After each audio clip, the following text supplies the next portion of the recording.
Thanks for stopping by to my channel. This is Doc, and please like and subscribe and click the notification bell to get any updates that come through. I really appreciate you doing this because this does help the algorithms, and it tells people and the algorithms that you like the content and the content was something that was good. And please hit the like button too if you get through the video and you appreciate the information that it provides.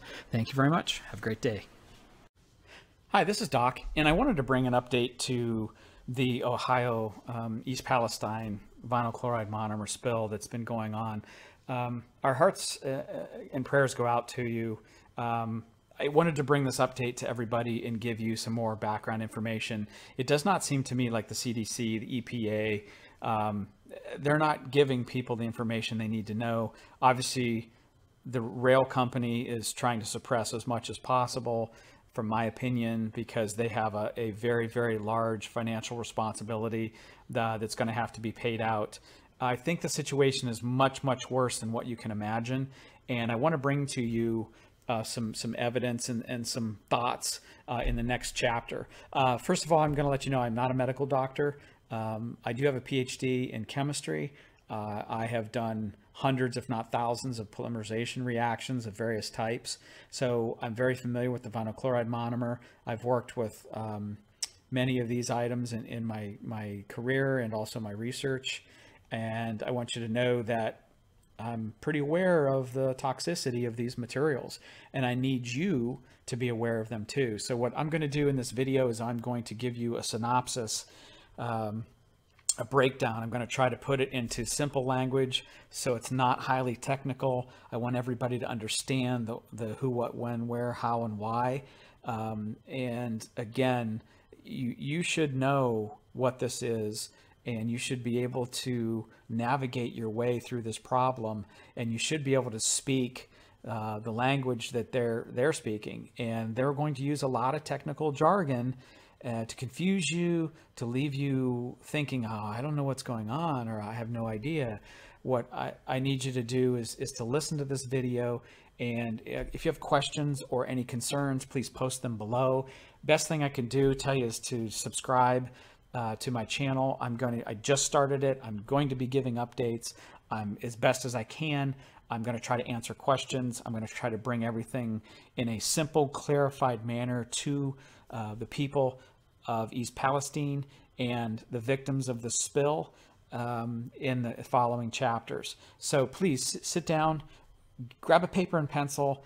Let's get going. Let's write down some names. Let's write down some jargon that you're going to be hearing, and allow me to teach you what this information again means, and what you're going to have to know about this vinyl chloride monomer that I don't think that you're being told.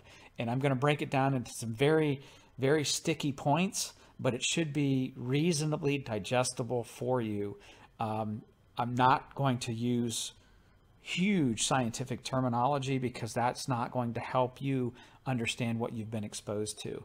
So again, I reiterate, I am not a medical doctor, but I have been trained in safety. I have been put through all of the EH&S training. I know what's on the safety data sheets, also the material safety data sheets as it was called prior.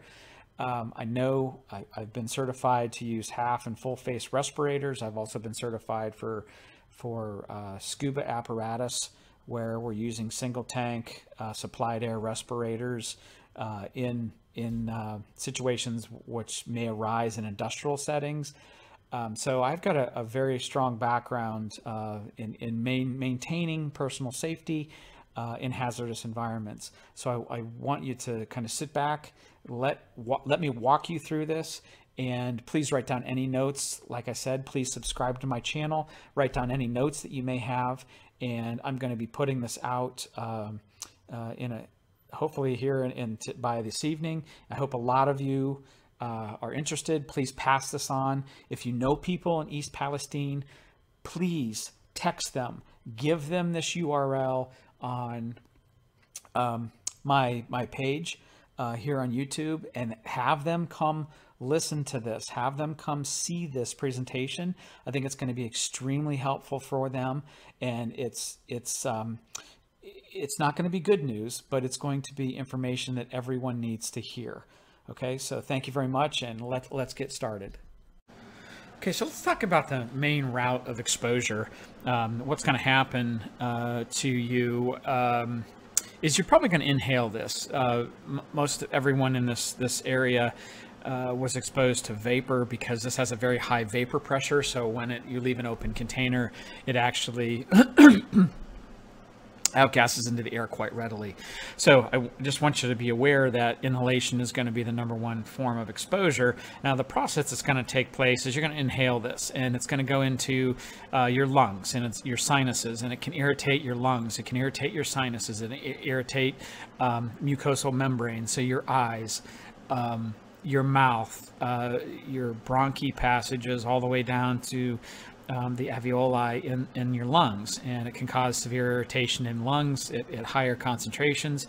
It can cause shortness of breath, various other issues, which we'll cover in the acute symptoms. Now, once this gets into your blood, which is rapidly absorbed, it's sent around your entire body.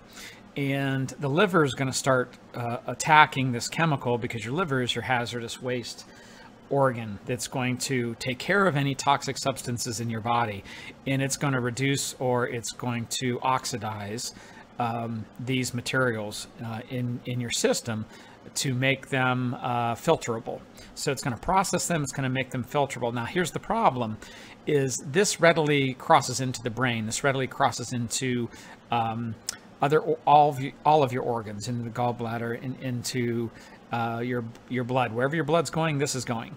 Now, this is a reactive monomer. It can react with surfaces inside your body, and so your liver can only process X amount of this per unit time.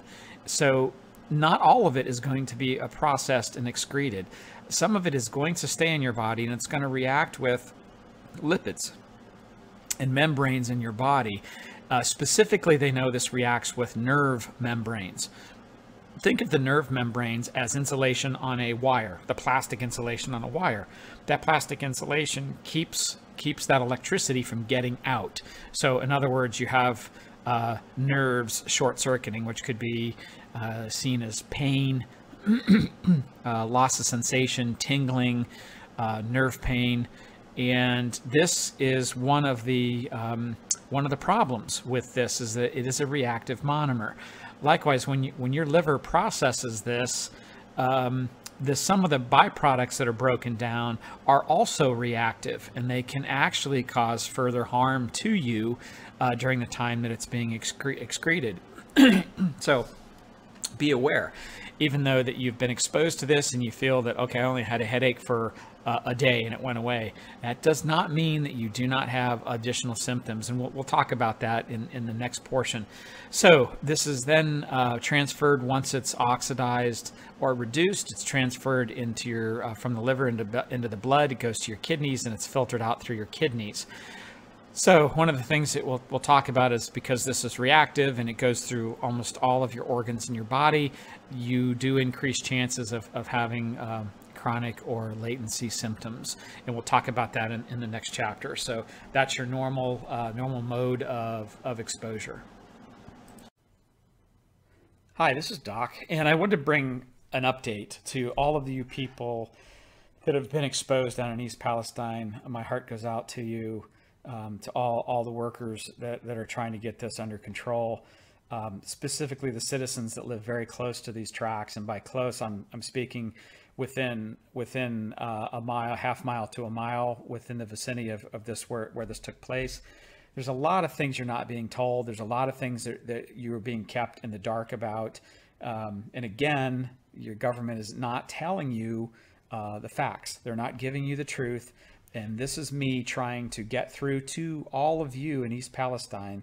I used to be an Ohio resident, so my heart is bleeding for what's happening to everyone there, the families, the children. I'm going to try to do this in the best way that I can, efficiently and effectively. Bear with me.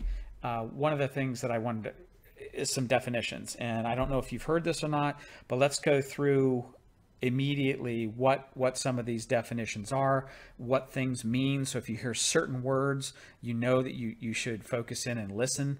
Also, understanding when someone from the EPA speaks about this, what do they mean?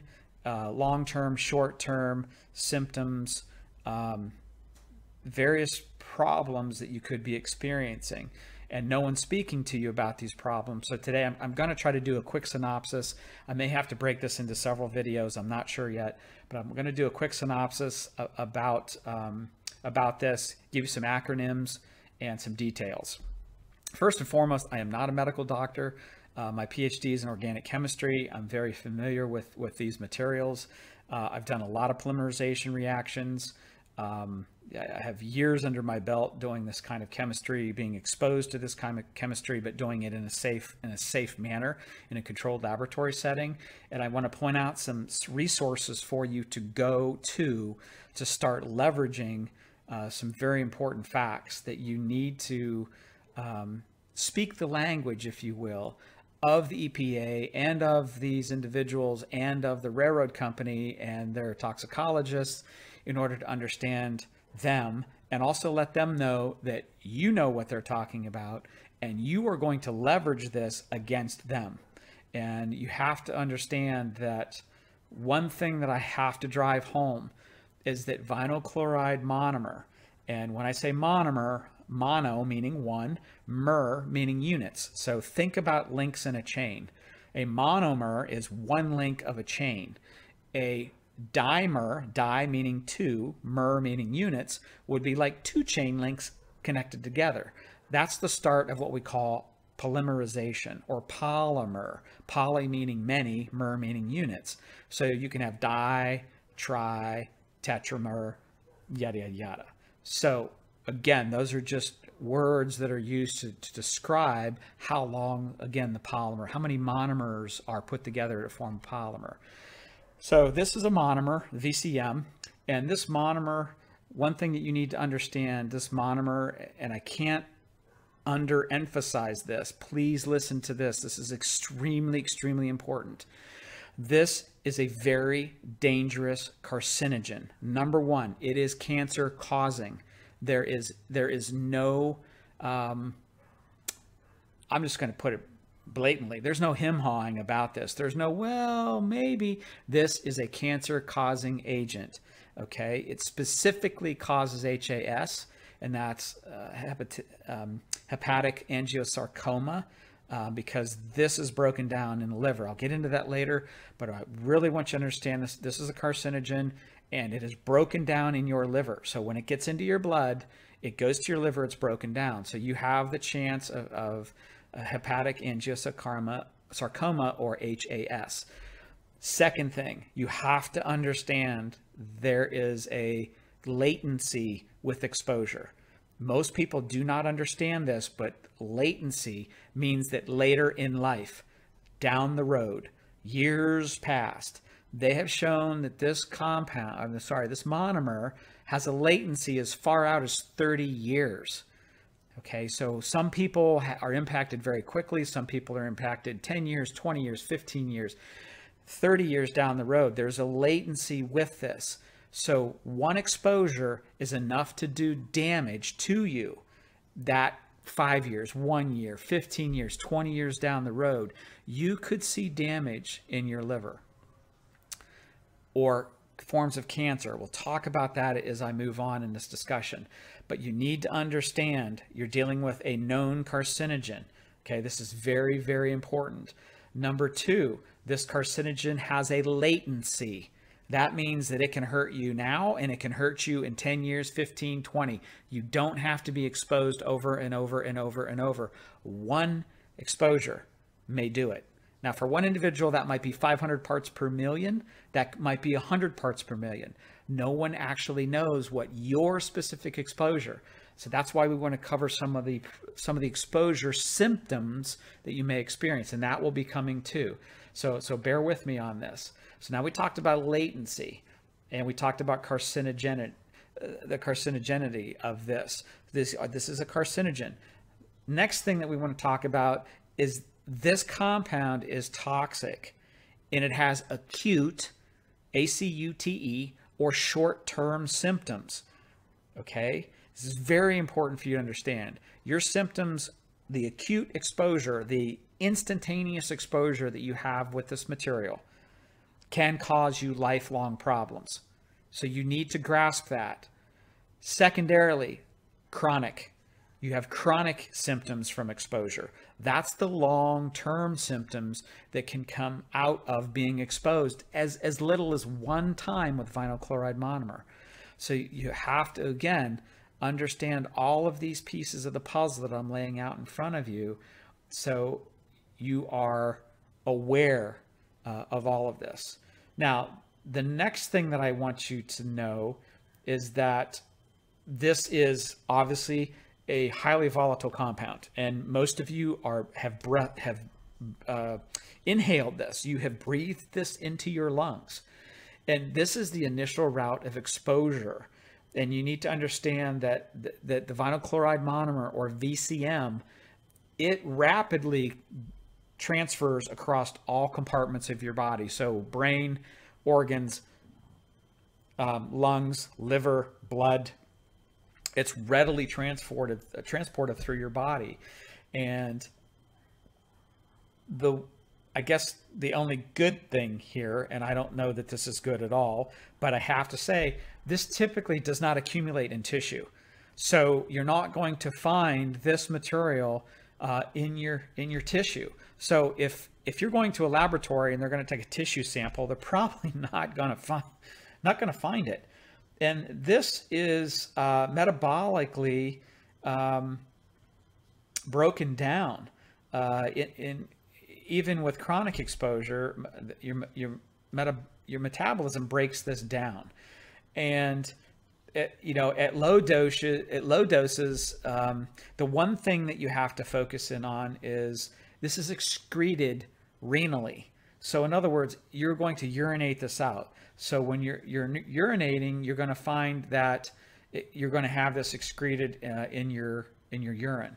Now, if you've had a high dose exposure, they may even find in your breath, there may be exhaled vapors of VCM monomer coming out of your breath.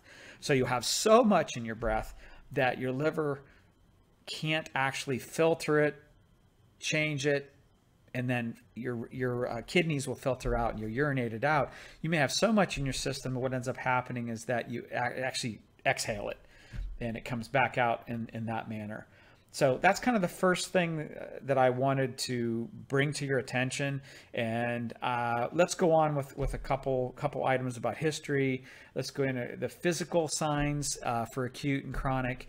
And let's go on and talk about the mutagenic effects of this material, this VCM. So bear with me here. We're going to get on to the next part. Thanks for stopping by. This is the end of part one. The continuation will be out here within hopefully the next day or two. So please stop by and grab part two of the series, where I'm going through all the issues, problems, and concerns surrounding the vinyl chloride monomer VCM. And if this video is helpful to you and you enjoyed the contents, please subscribe, hit the bell to be updated automatically, and like the video. That will help the algorithms make sure that this video gets much higher in the ratings. Again, thank you very much, and look forward to part two shortly.